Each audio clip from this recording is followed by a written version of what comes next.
কর্মকর্তার হাতে রাষ্ট্রপতি জিয়াউর রহমান বীর উত্তম শাহাদত বরণ করার পর দলীয় সরকারের ভিতরেই ষড়যন্ত্রকারীরা তৎপর হয়ে ওঠে। সাংগঠনিকভাবে বিএনপি এবং সরকার দুর্বল হয়ে পড়ে। সেই সময় দল এবং দলীয় নেতাদের মনোবল অটুট রাখার লক্ষ্যে 1982 সালের 3 জানুয়ারি দেশনেত্রী বেগম খালেদা জিয়া বিএনপির সদস্যপদ গ্রহণ করেন। শুরু হয় তার রাজনৈতিক জীবনের ক্লান্তিহীন পথ চলা। ক্রমশ দলের প্রতিষ্ঠাতা স্ত্রী হয়েও দলের গঠনতন্ত্র সমুন্নত রেখেও তিনি দলের ভাইস চেয়ারপারসন, ভারপ্রাপ্ত চেয়ারপারসন, তারপর দলীয় কাউন্সিলে নির্বাচিত চেয়ারপারসনের দায়িত্ব গ্রহণ করেন। তার 43 বছরের রাজনৈতিক জীবনের 41 বছরই তিনি দেশের অন্যতম প্রধান রাজনৈতিক দল বিএনপির শীর্ষ নেতা হিসাবে নেতৃত্ব দিয়েছেন, দলকে সুসংহত করেছেন, শক্তিশালী করেছেন। দীর্ঘ 9 বছর স্বৈরাচারী এরশাদের বিরুদ্ধে অবিরাম লড়াই করে 1991 সালে অবাধ সুষ্ঠু নির্বাচনের মাধ্যমে বিএনপিকে পুনরায় রাষ্ট্র ক্ষমতায় অধিষ্ঠিত করেন তিনি। জাতির কাছে তিনি পান আপোষহীন দেশনেত্রীর মর্যাদা। দেশ ও দেশের মানুষের স্বার্থ রক্ষায় চির আপোষহীন দেশনেত্রী দেশ বিদেশের কোনো অপশক্তির সামনে কখনো মাথা নত করেননি। কোনো প্রলোভন, কোনো ষড়যন্ত্র বা হুমকি তাকে তার জীবনের শেষ দিন অবধি আপোষের পথ বেছে নিতে বাধ্য করতে পারেনি। তিনি বরাবর থেকে গেছেন দেশের মানুষের পাশে। তিনি বলতেন, বিদেশে আমাদের বন্ধু আছে, প্রভু নেই। জনগণের কল্যাণে গ্রহণ করেছেন একের পর এক যুগান্তকারী সব কর্মসূচি। উন্নয়ন ও সমৃদ্ধি অর্জনে তার সাফল্য বাংলাদেশকে বিশ্ব চিনেছিল ইমার্জিং টাইগার হিসাবে। জনগণের ভালোবাসায় সিক্ত হয়ে প্রধানমন্ত্রী নির্বাচিত হয়েছিলেন 3 বার।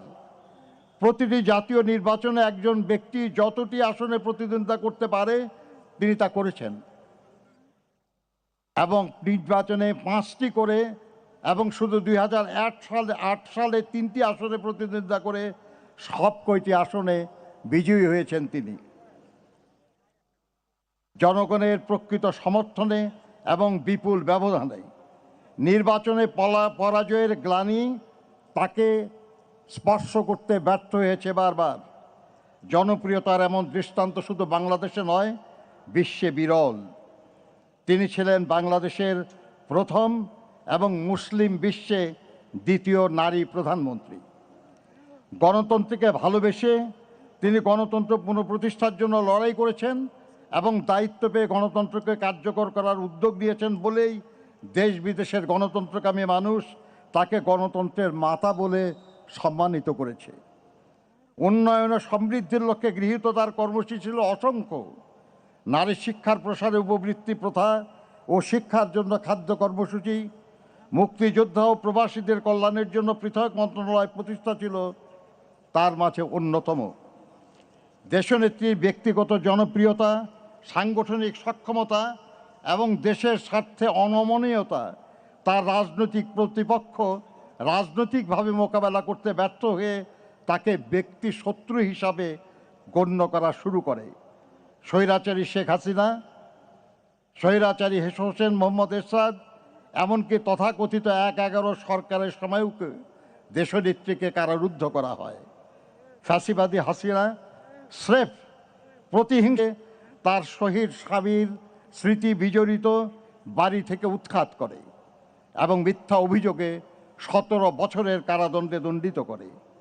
তবুও আধিপত্যবাদী অপরাজনীতির সাথে তিনি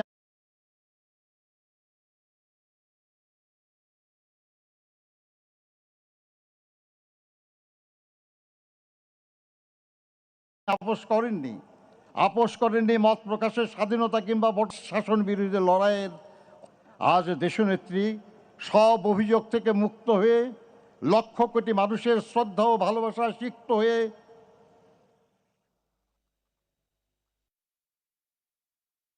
আজকেই জানা যায় আমাদের সামনে আছেন। অন্যদিকে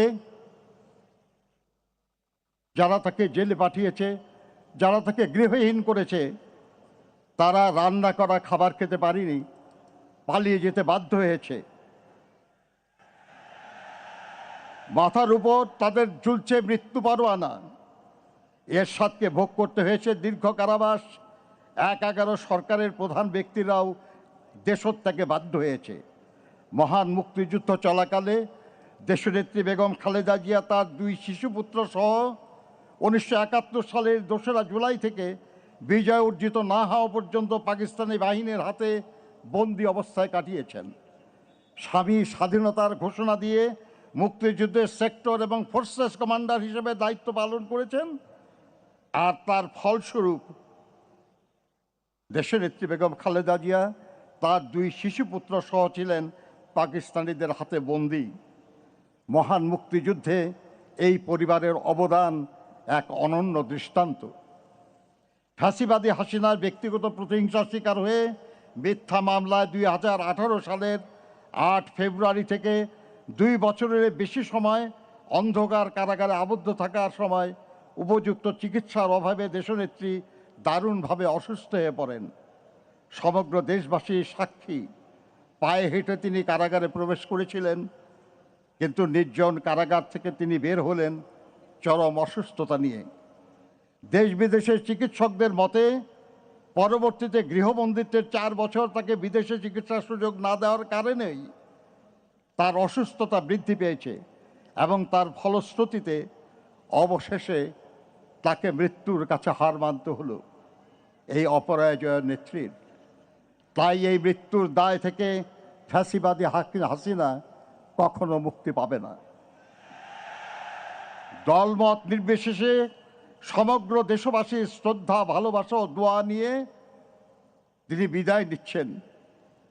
পেছনে রেখে গেলেন এক মহিষী নারী, এক সংগ্রামী রাজনীতিবিদ, যা এক অনুসরণীয় দৃষ্টান্ত হয়ে থাকবে ভবিষ্যৎ প্রজন্মের রাজনৈতিক নেতাকর্মীদের জন্য। দেশনেত্রী বেগম খালেদা জিয়া বলতেন, দেশের বাইরে আমার কোনো ঠিকানা নেই, বাংলাদেশ হলো আমার ঠিকানা। এই দেশ, এই দেশের মাটি ও মানুষ আমার সব কিছু। চিরচেনা এই দেশের মাটিতেই তিনি শেষ নিঃশ্বাস ত্যাগ করেছেন।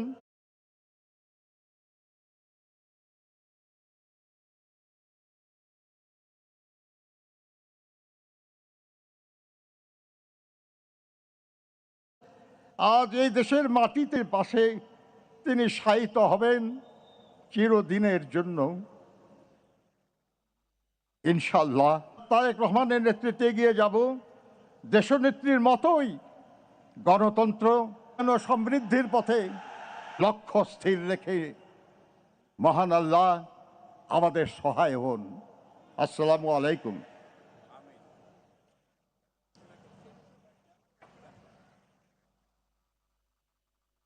সুধীমণ্ডলী এবং উপস্থিত ভাই ও বোনেরা, এখন পরিবারের পক্ষ থেকে এবং বাংলাদেশ জাতীয়তাবাদী দলের পক্ষ থেকে আপনাদের সামনে বক্তব্য রাখবেন বাংলাদেশ জাতীয়তাবাদী দলের ভারপ্রাপ্ত চেয়ারম্যান জনাব তারেক রহমান।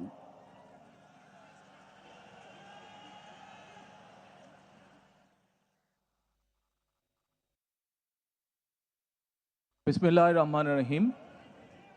আমি মরহুমা বেগম খালেদা জিয়ার বড় সন্তান তারেক রহমান। আমি আজকে এখানে উপস্থিত সকল ভাইয়েরা এবং বোনেরা যারা উপস্থিত আছেন, মরহুমা বেগম খালেদা জিয়া জীবিত থাকাকালীন অবস্থায় যদি আপনাদের কারো কাছ থেকে কোনো ঋণ নিয়ে থাকেন, দয়া করে আমার সাথে যোগাযোগ করবেন, আমি সেটি পরিশোধের ব্যবস্থা করব ইনশাআল্লাহ। একই সাথে উনি জীবিত থাকাকালীন অবস্থায় ওনার কোনো ব্যবহারে, ওনার কোনো কথায় যদি কেউ আঘাত পেয়ে থাকেন, তাহলে মরহুমার পক্ষ থেকে আমি আপনাদের কাছে ক্ষমা প্রার্থী। দোয়া করবেন আল্লাহ তাআলা যাতে ওনাকে বেহেশত দান করেন। আসসালামু আলাইকুম। আসসালামু আলাইকুম।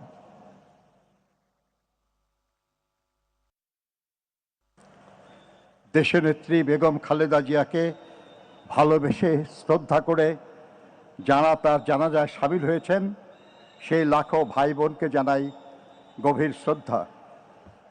মাননীয় প্রধান উপদেষ্টা, উপদেষ্টা পরিষদের সদস্যগণ, রাজনৈতিক নেতৃবৃন্দ, তিন বাহিনী প্রধান সহ কর্মকর্তাবৃন্দকে উপস্থিতির জন্য ধন্যবাদ। ধন্যবাদ জানাই সশস্ত্র বাহিনী, র্যাব, বিজিবি, পুলিশ সহ আইন শৃঙ্খলার দায়িত্বে নিয়োজিত সকলের প্রতি। সুধীমণ্ডলী, এখন মরহুমা বেগম খালেদা জিয়ার নামাজে জানাজা আদায় করবেন, নেতৃত্ব দেবেন জাতীয় মসজিদ বয়তুল মোকাররমের খতিব মুফতি মোহাম্মদ আব্দুল মালেক। আপনারা জানাজার নামাজের জন্য প্রস্তুতি নিন।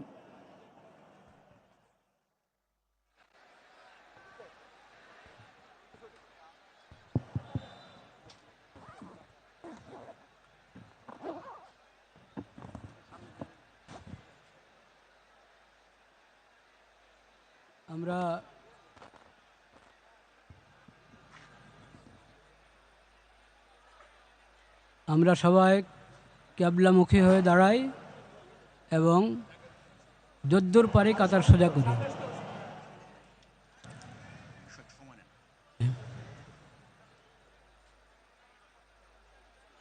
সলাতুল জানাজার নিয়ত, যখন সলাতুল জানাজার জন্য আমরা এসেছি, জানাজার জন্য দাঁড়িয়েছি, সলাতুল জানাজার নিয়ত করলাম, বাস এতটুকুই জানাজার নিয়ত।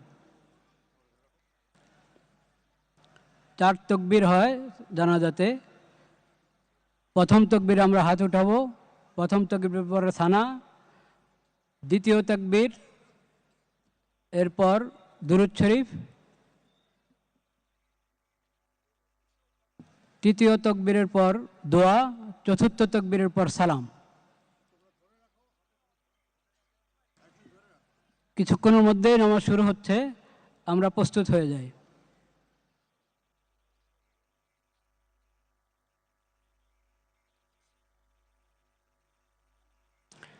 নামাজের ছবি তোলার কোনো প্রয়োজন নেই। নামাজের আবার ছবি হয় নাকি? এটা তো দোয়া, আল্লাহর দরবারে দোয়া করব।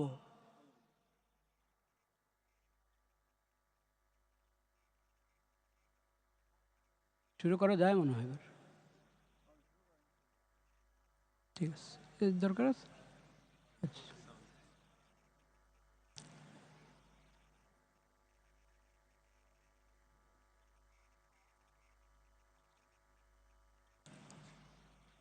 আল্লাহু আকবার।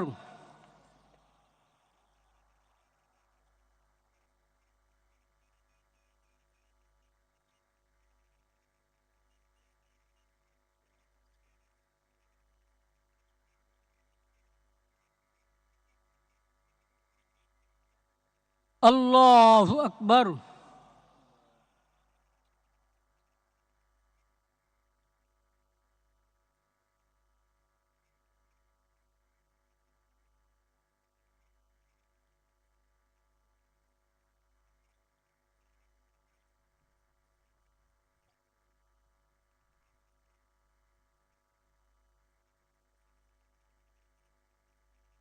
আল্লাহু আকবার।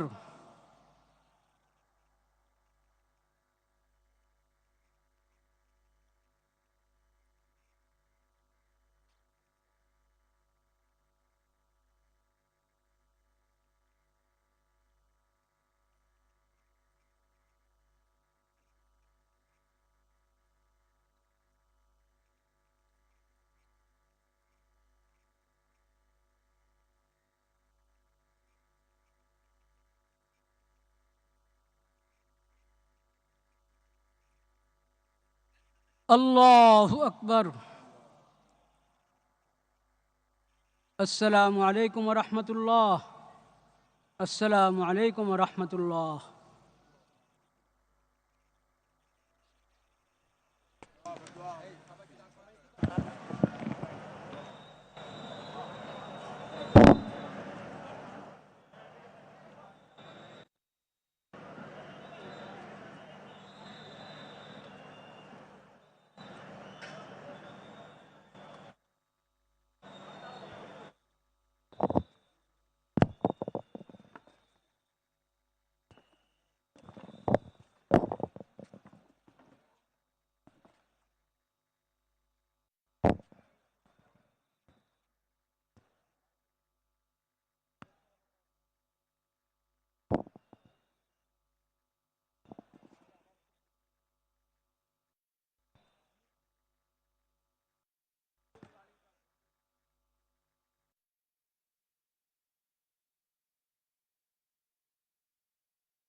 ইমামতি করলেন জাতীয় মসজিদ বাইতুল মোকাররমের খতিব মুফতি আব্দুল মালেক। আপনারা এটাও দেখেছেন যে জানাজার আগ মুহূর্তে দলের স্থায়ী কমিটির সদস্য নজরুল ইসলাম খান বেগম খালেদা জিয়ার সংক্ষিপ্ত জীবনী পাঠ করে শুনিয়েছেন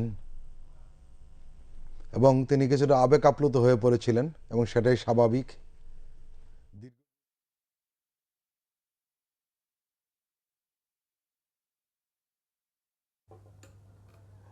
এই মুহূর্তে আমরা যে বিষয়টি দেখলাম, বিএনপি চেয়ারপারসন বেগম খালেদা জিয়ার জানাজার নামাজ অনুষ্ঠিত হলো। তার জানাজার নামাজ পড়ালেন জাতীয় মসজিদ বাইতুল মোকাররমের খতিব মুফতি মোহাম্মদ আব্দুল মালেক। এবং আমরা এই মুহূর্তে যেটি দেখতে পাচ্ছি যে ইসলামিক বক্তা মিজানুর রহমান আজহারি তিনিও আসলে খাটিয়া তুলে নিচ্ছেন বেগম খালেদা জিয়ার,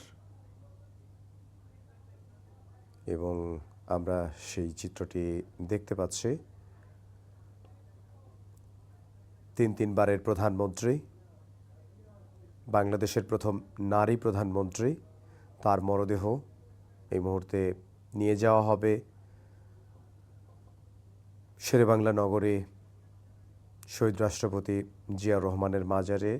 সেই শহীদ রাষ্ট্রপতি জিয়াউর রহমানের কবরের পাশেই তাকে শায়িত করা হবে এবং রাষ্ট্রীয় মর্যাদায় তাকে দাফন করা হবে। আমরা দেখলাম যে ইসলামিক যে স্কলার যারা রয়েছেন তারাও এই জানাজায় শরিক হয়েছেন, তারাও এই জানাজায় উপস্থিত হয়েছেন। বাংলাদেশের 3 বাহিনীর প্রধান যারা রয়েছেন তারাও এই জানাজায় শরিক হয়েছেন। আমরা দেখেছি অন্তর্বর্তীকালীন সরকারের প্রধান উপদেষ্টা সহ অন্যান্য উপদেষ্টা যারা রয়েছেন তারাও এই জানাজায় শরিক হয়েছেন। এটি আমরা শুধুমাত্র সংরক্ষিত যে জায়গাটি, সেই সংরক্ষিত জায়গার কথা আপনাদেরকে বললাম।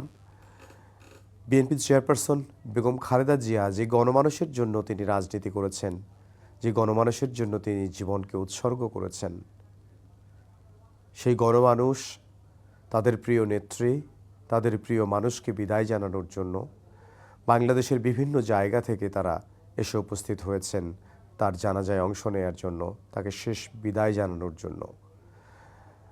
রাজধানীর বিভিন্ন জায়গায় আমরা দেখেছি সাধারণ মানুষ তারা জানাজায় অংশ নিয়েছেন, জানাজার নামাজ আদায় করেছেন, তারা একত্রিত হয়েছেন।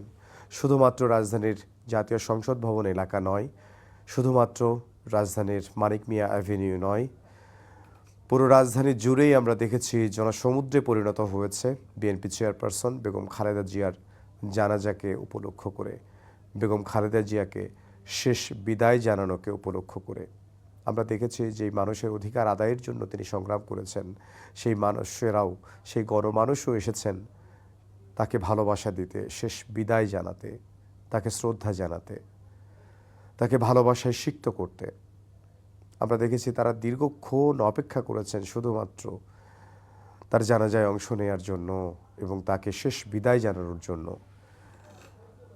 রাজধানীর মানিক মিয়া অ্যাভিনিউ, জাতীয় সংসদ ভবনের দক্ষিণ প্লাজা কানায় কানায় পূর্ণ হয়ে আমরা দেখেছি যে সড়কগুলো রয়েছে, মিরপুর সড়ক, সেই মিরপুর সড়কেও আমরা দেখেছি জনস্রোত।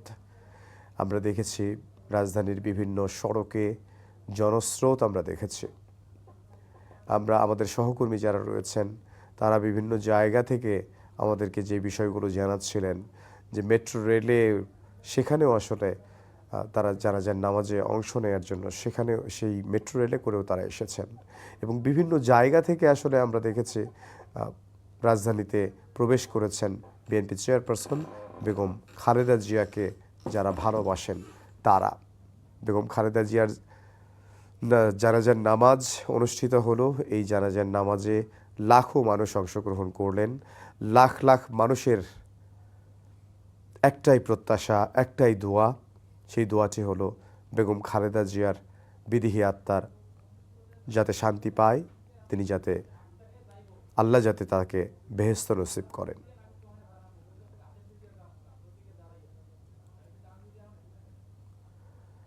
বিএনপি চেয়ারপারসন বেগম খালেদা জিয়া তিনি বাংলাদেশের মানুষের অধিকার আদায়ে, গণতন্ত্র রক্ষায় এবং তিনি কোনো অন্যায়ের পক্ষে কখনোই তিনি আপোস করেননি।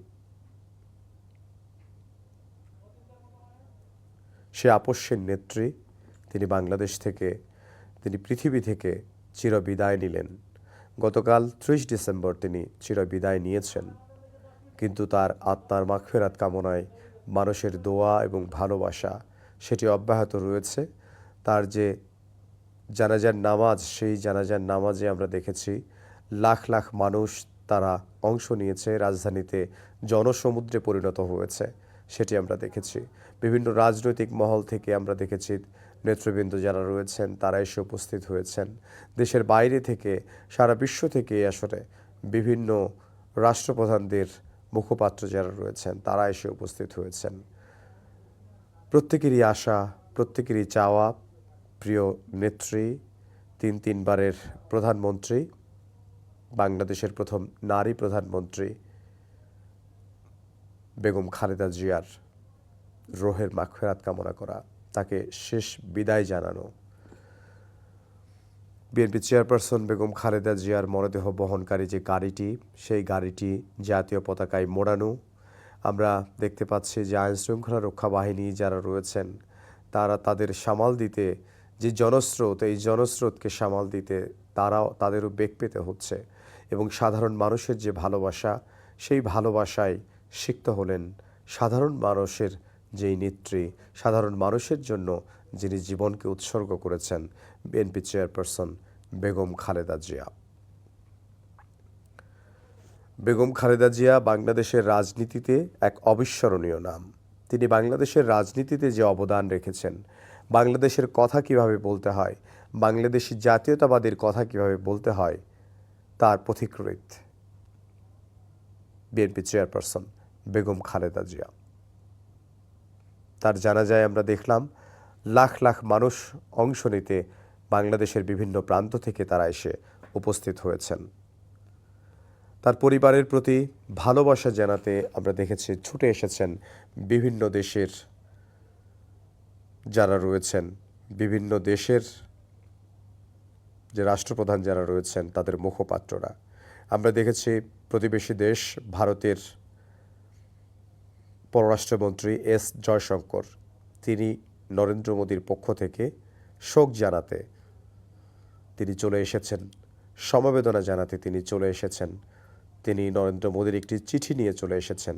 সেই চিঠিটি তিনি বেগম খালেদা জিয়ার জ্যেষ্ঠ পুত্র, বিএনপি ভারপ্রাপ্ত চেয়ারম্যান জনাব তারেক রহমানকে দেন এবং বিএনপি চেয়ারপারসন বেগম খালেদা জিয়া যখন বাংলাদেশের নেতৃত্ব দিয়েছেন, বাংলাদেশের প্রধানমন্ত্রী ছিলেন, তখন ভারতের সঙ্গে যেই সম্পর্ক, সেই সম্পর্ক অব্যাহত থাকবে বলে তিনি আশাবাদ ব্যক্ত করেছেন।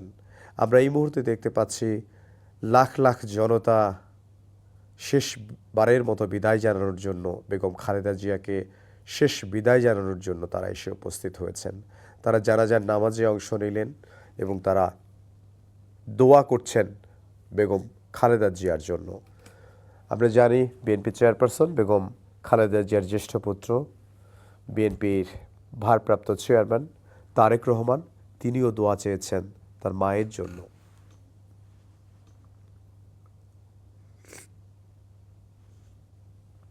বেগম খালেদা জিয়ার এই প্রস্থান, বেগম খালেদা জিয়ার এই চলে যাওয়া বাংলাদেশের রাজনীতির জন্য এক অপূরণীয় ক্ষতি।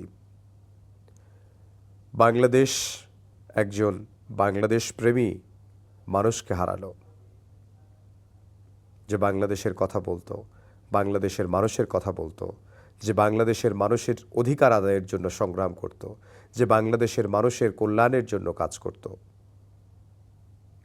বাংলাদেশ জাতীয়তাবাদী দল বিএনপির প্রতিষ্ঠাতা শহীদ রাষ্ট্রপতি জিয়াউর রহমানের স্ত্রী, বিএনপি চেয়ারপারসন বেগম খালেদা জিয়া, মরহুম বেগম খালেদা জিয়া।